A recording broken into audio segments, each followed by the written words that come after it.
Well, it's that time of year again. The time to expose some of the worst that Hollywood had to offer this year. That has nothing to do with those actors and writer strikes. Like with previous years, keep in mind that I didn't see every single movie that came out this year because I'm not a huge glutton for punishment. But of the movies I've seen, these are the ones that made me question my love for the medium. Some dishonorable mentions include Ruby Gillman Teenage Kraken, Rebel Moon Part 1, A Child of Fire, The Mother, and Peter Pan and Wendy. All these movies were truly awful in their own way, but the next 10 movies were damn near insufferable. I watched all these movies so you don't have to, and I'm gonna make it like Old Yeller and put those suckers down. With that said, number 10.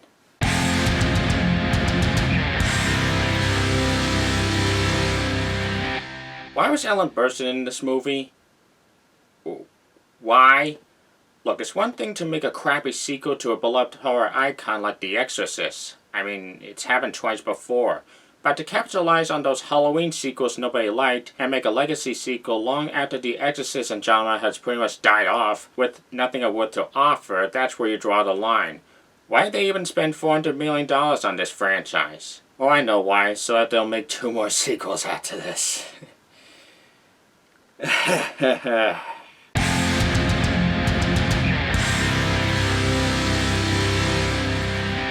This was basically just one joke stretched throughout 107 minutes, where these 2 guys are stuck in a bunker where one of them loses his dick and grows a vagina, so they decide to procreate and save the human race. I know I'm practically spoiling this movie for you, but this movie is so obscure that I bet you've never even heard this movie until now. And boy, do I wish I were you.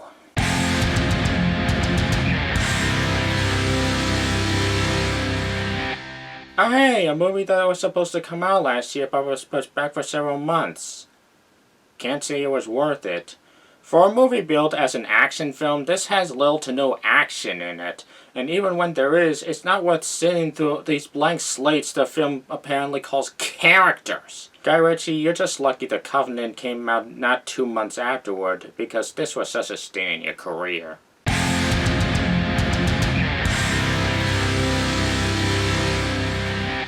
Now, I'm usually not interested in these straight-to-DVD Bruce Willis movies, but since this was his last one before retiring, I'd figure I'd give him a little tribute and watch this one. Biggest mistake of my life. You know that movie Possessor by David Cronenberg's son? Take that, remove all the blood and gore, take out all the suspense and intrigue, and you basically got this movie. At least Bruce got his check, I'll give it that much.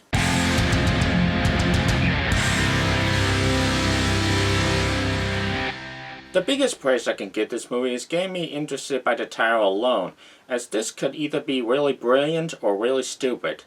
And given how it's on this list, I bet you can guess which it is. The only thing worse than being held hostage by this cast of annoying characters is the fact that this movie falls under the same issue with a lot of South Park knockoffs, and that's trying too hard to shock people without anything to back it up. Top it up with an ending that makes Exorcist Believer look like Avengers Endgame, and you got a movie only a mother could love.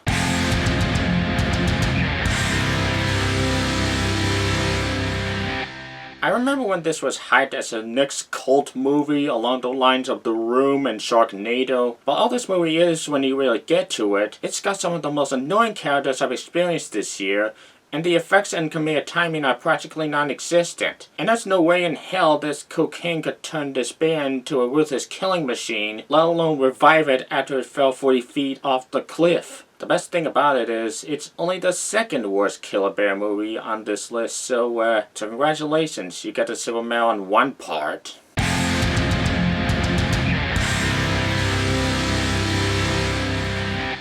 Liam Neeson has a reputation as one of the most versatile actors working today. He's played a burn victim who becomes a superhero, he's played a German businessman who saved over 1,000 Jewish lives, he was a Jedi Master, a talking lion, Batman's mentor, and that guy from Ted 2 who took a serious slogan too seriously. So why the hell in the past 15 years has he been stuck playing the same role of a middle-aged man who gets caught up in an action plot to protect his family? And it's come to the point where I'm like, he made last year's Memory as a cry for help to get him out of these movies before he himself gets dementia and kills himself in the action. But he shouldn't be too worried though. Gerard Butler is currently training to take his place as the typecasted action star of the decade.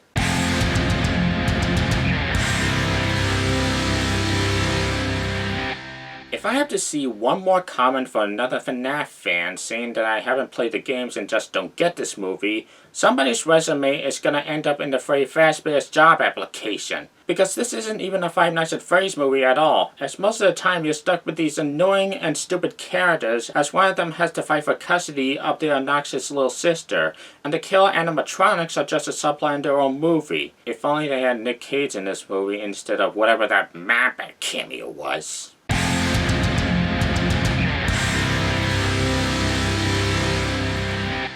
Hey Lionsgate, you know those Expendable movies that went out of fashion a decade ago? Well, what if we came back for one more go? Oh, you don't have the budget for good action scenes and visual effects?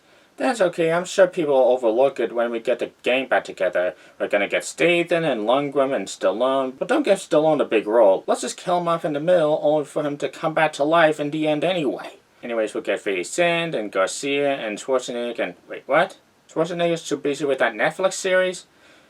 Yeah, it's okay. There's plenty of action stars available. We can get Liam Neeson, or Gerard Butler, or Tom Cruise, or Megan Fox. That will buy a porn star with somehow call an actress. Fantastic. We'll get them all to start filming this summer. And that's how decisions are made in Hollywood, apparently. I thought long and hard about what my worst movie of the year would be, because this has been such a long and bloody competition. But in the end, it has been decided that even though this came out early in the year, nothing could have ever topped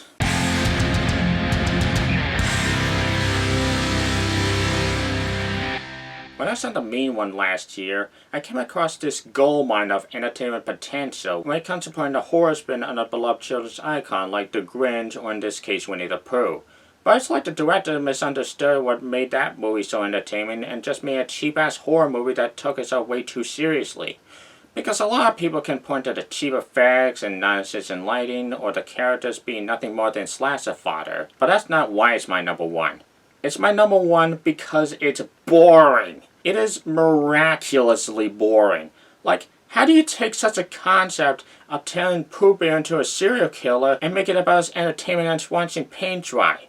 I mean, the original book just went into public domain and it had a plethora of potential to put in a movie like this. And now that potential fell through here. Why even put the Winnie the Pooh brand in the title? This movie was directed by Reese Freak Waterfield, and he reportedly wants to make a brand out of these unofficial fantasy-based horror films like Peter Pan and Bambi and such. And given the low standards set by this unorganized, grabtastic piece of amphibian shit, I'm sure it's just gonna be the same shit I've had displeasure of seeing through. So, I'm just done with these movies. Sorry folks, don't expect a review of Blind Honey 2 next year because I have better ways of killing time. Go join After Everything and those live-action Loud House reboots on my not-watch list. The only way I will ever watch any of these movies is if Jigsaw were to kidnap me and force me to watch these movies, or else he'd chop my balls off, I don't know. Man, what a horrible year this has been. But at least, there's always a light at the end of this tunnel.